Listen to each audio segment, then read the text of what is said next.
Here's more of the Alice Stewart Show on 96.5 The Voice. Welcome back to the Alice Stewart Show, 7:20 here in Central Arkansas, and many big issues being discussed in Washington, specifically the immigration bill recently passed in the Senate, and it is going to have a tough time over in the House. The Senate bill did include some provisions for securing the border, but many Republicans are concerned that it's more of an amnesty bill. And our Congressman Tom Cotton is one of those who is very outspoken on that piece of legislation. His concern is that the Senate bill looks at legalization first and enforcement later. And Congressman Cotton has been very outspoken on the fact we need to secure the border. We need to make sure that we reduce the flow of immigrants into this country first. And he has written an op-ed in the Wall Street Journal that addresses this issue, that the House version of immigration is the version that needs to be discussed and passed, or there will be no deal on immigration. Happy to be joined with Congressman Tom Cotton right now. Congressman, good morning. Good morning, Alice. How are you? I'm doing great. Thank you for your time. And looking at your op-ed you wrote in the Wall Street Journal, and your concern, and I agree it's a valid concern, with the president recently picking and choosing what portions of Obamacare he wants to implement and delaying the employer mandate. Your concern is with the immigration bill. Who's to say that they can't do the same thing with immigration and pick and choose what portions of the Senate bill they want to pass? Talk about that. Right, Alice. I think his decision not to enforce core parts of Obamacare shows that there's a real risk that he won't enforce even the enforcement measures of any immigration bill that we might pass. I mean, just think about it. Obamacare is his namesake landmark legislation that he desperately wants to be effective. If we pass immigration legislation that legalizes first and then has enforcement later, why would he ever enforce the provisions of the law related to enforcement, whether it's a border fence, whether it's a visa tracking system, whether it's an employment verification system? He will just decide that, you know what, he's not going to enforce it. In fact, he's already done this in the immigration space. Last year, during the campaign, he just issued a blanket amnesty to a group of illegal immigrants, many of which includes hardened gang members and criminals who are already in detention who are currently exporting the system. He's shown his disrespect to the law and his unwillingness to enforce the law as written, so why should we trust him to pass or to enforce the law if we pass a new immigration bill? Right. And the concern there is that the administration and the president have already showing a record of picking and choosing winners and losers and picking and choosing which rules and aspects of any law they want to enforce moving forward. That's the concern. But with the specifically addressing the Senate bill as it is, your concern is that it's basically an amnesty bill and it's legalization first, enforcement later. And the House bill is what we need to consider. What do you see as a successful immigration reform bill moving forward? Well, let me just take that in turn. First, the comments about the Senate bill and what I hope the House will do.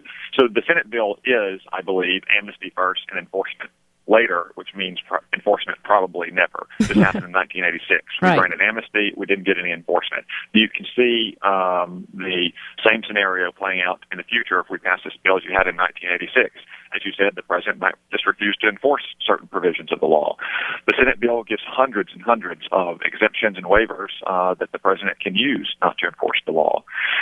Interest groups can sue in court to delay for years the enforcement mechanisms in the Senate bill, and that doesn't stop the path to citizenship. Or Chuck Schumer and the Senate Democrats, the day we pass their bill, can just start trying to defund all those enforcement provisions. And as far as the amnesty goes, I mean, a lot of the talking points you've heard, I think, are simply wrong. You know, you have to pay a fine. Well, yes, but it's only $7 a month. That's a pretty low cost to be a legal resident of the United States, to work and to live here. Learn English. Actually not. You only have to enroll in a class. You don't even have to finish the class or take an exam to prove proficiency. Pass a criminal background check. Well, yes, but your criminal background check can include 2 misdemeanors, which includes very dangerous crimes like domestic violence or drunk driving. And if those misdemeanors occurred on the same day, they only count as 1 misdemeanor. So I just think the Senate bill is not just a world apart from where the House is, but a galaxy apart. Where is the House? We're focused on trying to enforce our immigration laws and secure our border. So what I would like the House to do is a discrete, piece-by-piece approach to immigration that builds confidence of the American people that we actually and finally will secure our border and enforce our immigration laws. Part of that is building a border fence, but part of it is also a new visa tracking system because 40% of all illegal immigrants overstayed a visa. Another part of it is having an employment verification system that is user-friendly, just like an app on an iPhone, for the biggest business to the smallest business.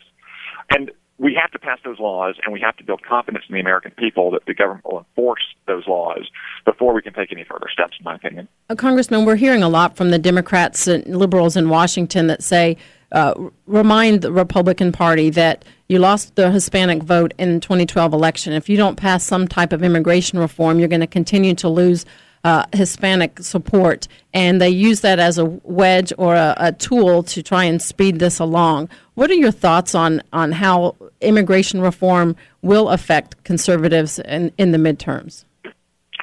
Well, Alice, I'm focused on trying to get immigration law and immigration policy right. I think good policy always makes for good politics. But I would say just a couple things about what the liberals in Washington have said about Republican performance among Hispanics in 2012. Liberals are the ones who are always trying to divide America by race or national origin or class or what have you. I believe that we should appeal to all Americans, regardless of their race, regardless of their ethnicity, regardless of their national origin.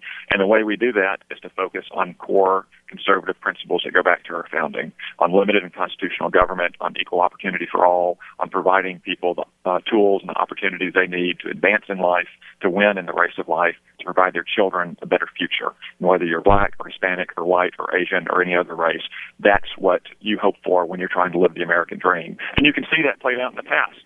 Mitt Romney didn't perform well with Hispanics in 2012, but congressional Republicans won 40% of the Hispanic vote in 2010. George Bush won 43% in 2004.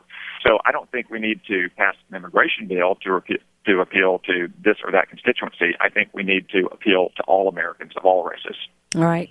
My guest is 4th District Congressman Tom Cotton. And Congressman, got just a couple minutes left. I wanted to ask you about the other big issue in Washington last week, the Farm Bill. The original version you voted against, and as you wrote in an op-ed, you said, when is a farm bill not a farm bill, when it's a food stamp bill? And they, you members there in the House and you and your colleagues took out the food stamp provision of the Farm Bill, and it passed last week. What are your thoughts on the version that passed and that moving forward? Last week, we passed a genuine farm bill for the first time in 40 years. For the first time in 40 years, Arkansas farmers have a chance not to be held hostage to a bloated and abused and wasteful food stamp program. I think it was a historic day in Washington last week, and I think that's exactly the kind of change that Arkansans sent me to Washington to try to make. The food stamp program provides a valuable social safety net for those who are truly in need, but we all know that the program is abused and has a lot of waste in it. We'll revisit that later this year to try to reform the food stamp program, but in the meantime, we finally passed a genuine farm bill that cut out $750 billion of food stamp spending, and now I hope that the Senate will take that bill up, pass it promptly, and we can get Arkansas farmers the security they need for the next 5 years. And what do you see with that moving forward? Do you see this continuing as it gets back to the Senate, the Farm Bill? I certainly hope so. The Senate passed their own version of a food stamp bill with a few farm programs attached to it several weeks ago. It was very similar to the farm programs in the House bill that we passed last week. So if they'll simply relent on this needless long-time alliance between the food stamp program and farm programs, within a week we could probably reconcile them and have a farm bill for Arkansas farmers. All right, Congressman Tom Cotton, thank you for your time. Before I let you go, I won't ask you the obvious question if you're going to run against Senator Pryor, but just want to ask, when do you expect to make a decision on your plans for the midterms? Oh, gosh, Alice, it's been so busy with the Farm Bill and now with immigration. I really haven't even had a chance to think about it. But one of these days, we will. All right, Congressman Tom Cotton, thank you so much for your time, and have a great day. Thank you. All right, we'll take a quick break. When we come back, Monday Morning Quarterback, we'll discuss the issues going on in Washington and specifically also South Florida, the Zimmerman verdict.